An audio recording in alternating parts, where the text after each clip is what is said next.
Hi there guys, Bowlington here, and today I'd like to welcome you back to another episode of Feed the Beast. And today's episode, we're going to be taking a look at the changes that I've made to my solar panel manufacturing process, I guess you could call it. And we're going to learn something that made me want to just completely smash my head into my keyboard and never look back. And I will go over here and I'll tell you what that is. It's very, very, very, very, very, very, very sad. And what it is I found out that red power pneumatic tubes, filters, transposers, and the like do not interface with auto crafting tables because of reasons that I do not understand. So yes, I have basically rebuilt my solar panel manufacturing process back up here. I tore down the one that was down here, if you caught a glimpse of it. It's gone. I've taken everything out. I'm going to fix the floor and replace all this in the near future. But I have to stick with frickin' Buildcraft pipes, which just made me... And okay, and I have to preface this, why this makes me extremely sad. I spent probably 3 hours in this world yesterday just experimenting. And I built up, I designed and completely built a full system of this size using pneumatic tubes, transposers, filters, and red alloy wire underneath to do everything. And when I finally had everything in there, I had all the ingredients in the auto crafting table. I threw the switch and it completely obliterated itself. What happens with the filters in red power when they come up next to an auto crafting table, they view it as an inventory. They view it as a chest, basically. So if I put a filter here and tried to pull items out of this, it would not pull the iron furnace. It just pulls the ingots out one by one by one. That's a transposer. Pulls those out one by one, but filters would pull out full stacks. So I don't know why this is a thing. I don't know why they haven't fixed this. I don't know why this wasn't ever a thing, because Buildcraft is just, the pipes are so terrible. I mean, they're good. They have their uses. Don't get me wrong. They absolutely have their uses. But when it comes to making stuff, why don't they work with red power? It boggles my mind why it doesn't work. So anyways, I have rebuilt it and I've made it a little bit neater so it's kind of easier to follow. And I had a bunch of room up here, so I was like, oh, well, it's not like I don't have enough room up here. I can just build this as big as I want it to. So that's exactly what I did. Made it easier to follow. And on top of that, I've got a little a copper cable machine over here that currently doesn't have any copper cables in it because I don't have any copper, which that's actually a lie. I completely ran out of copper building. This is my second run of solar panels. I had one stack of 64, and I've got these. This is what's left. I took the full stack and went and put a few of them on my quarry because I made a couple more quarries. I went on a diamond run, made a couple more quarries, made a bunch of glass fiber cable to connect everything up. So did all that. And then I had 31 solar panels left to show for it. Basically, I'll talk you through the way this thing works. I'm thinking about completely axing this sorting system right here because if I do it this way, it's messy, and unfortunately I don't think it's going to be as automated as it could be if it interfaced with red power. Grr!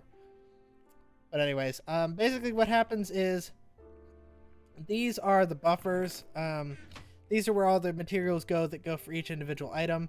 So I'm thinking about not even using this row of wooden transport pipes. I'm thinking about just building up a bunch of the different materials that I need for each thing. So like in this chest, I would put a huge amount of copper cables when I manufacture them, a bunch of redstone, a bunch of refined iron, and just store them here so that they're here and I can designate that these are for my my electronic circuits and just do that.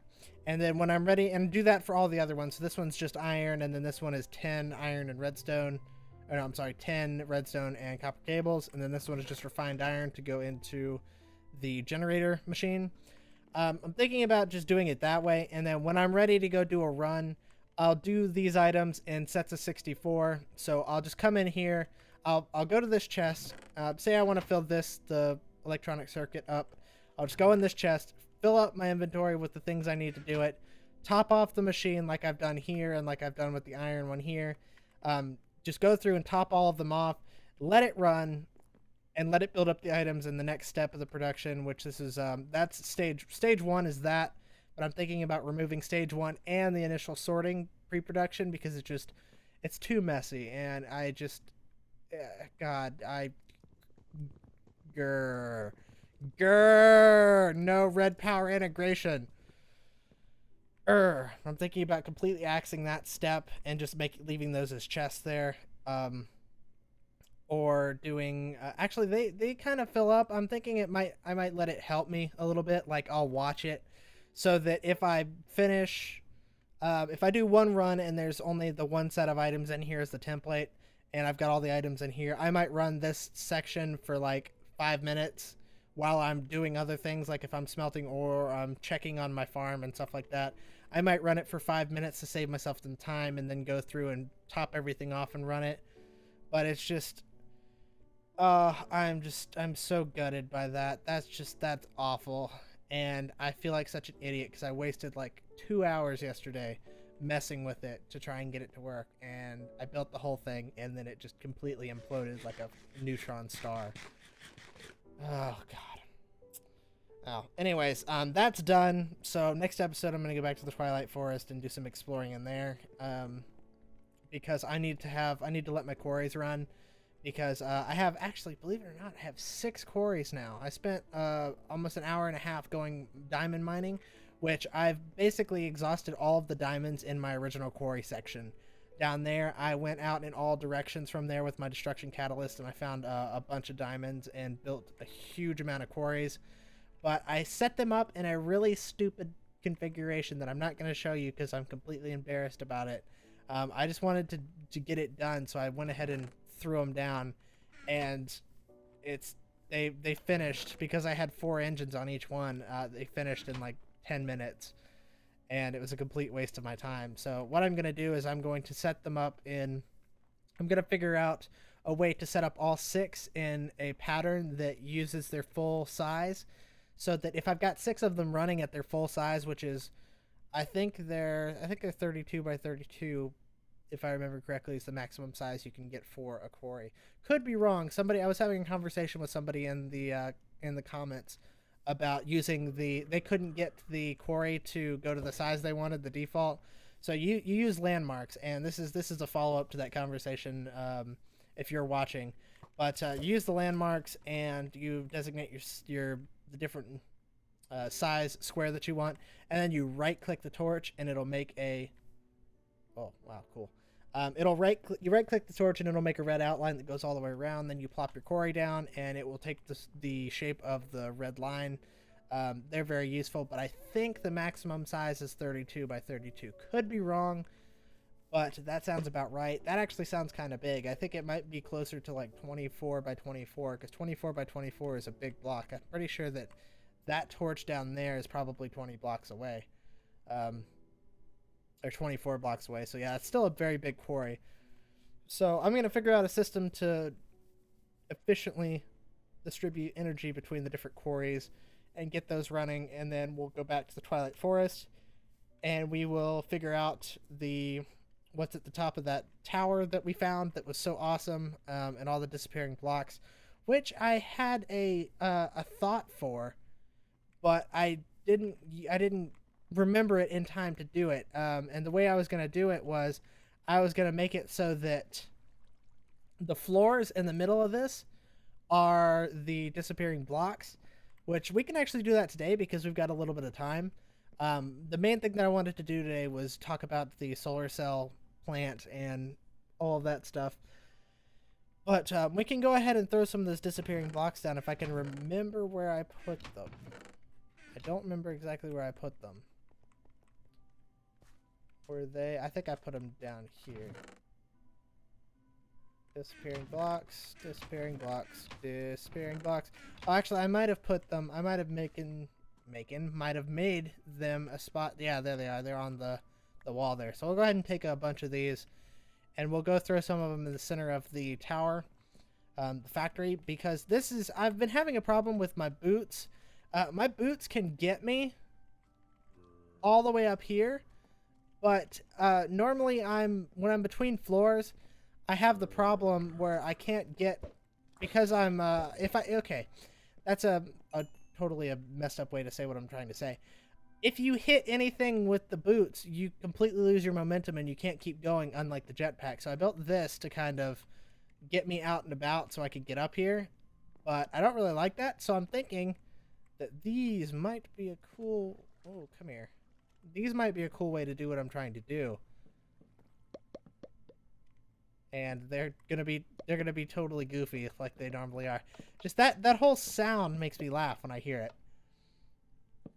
Because it's just like not the pressure pad sound, it's the pop sound when I right click them.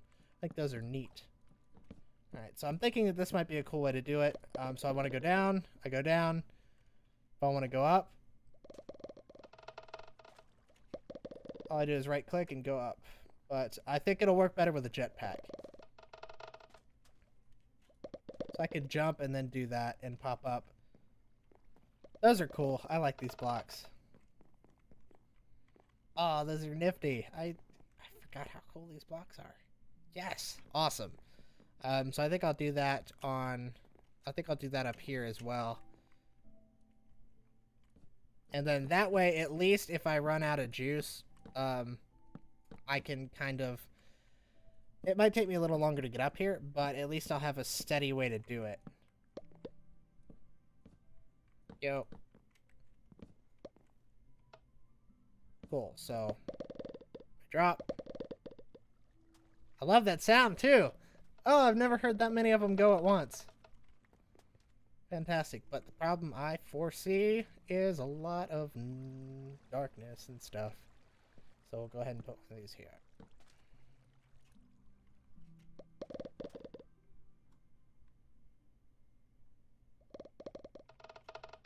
Boop.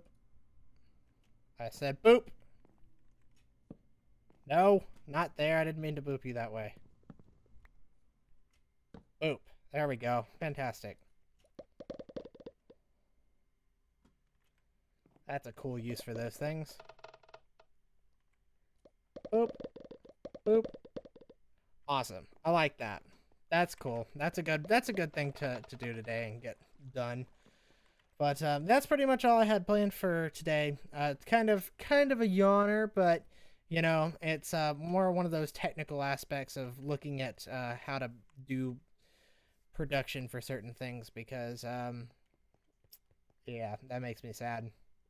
But on that note, if any of you guys that play Feed the Beast know of any other ways to manufacture items other than using auto crafting tables that interface with Red Power, please, for the love of God, tell me, because I hate this system. I hate using Buildcraft. Oh, no. Okay, I caught it in time. I hate using Buildcraft to do stuff like this. It's just, they're so inefficient, and they just make me want to slam my head into my keyboard until the pain goes away. Oh dear. Well, okay, if any of you guys know that, feel free to let me know, because I would greatly appreciate it. And the other thing is that I'm going to do a real-life video in the near future, talking about lots of stuff that's accumulated over the past couple months, and lots of stuff that's going to be happening in the near future. So if you have any questions or anything like that, feel free to leave them in the comments or hit me up on Twitter, which, if you're not following me on Twitter and you're asking about updates, you're doing it wrong, because that's where I post all my updates, is on Twitter, because YouTube completely destroyed the way that I was posting comments. I was posting updates through my channel. That they got rid of that with the one channel layout. So yeah, follow me on Twitter if you want updates. Let me know if you have any questions or anything interesting that you'd like me to talk about that can be silly or serious or whatever. But until then, I would like to thank you guys for watching. For Feed the Beast, this is Bowlington, signing off.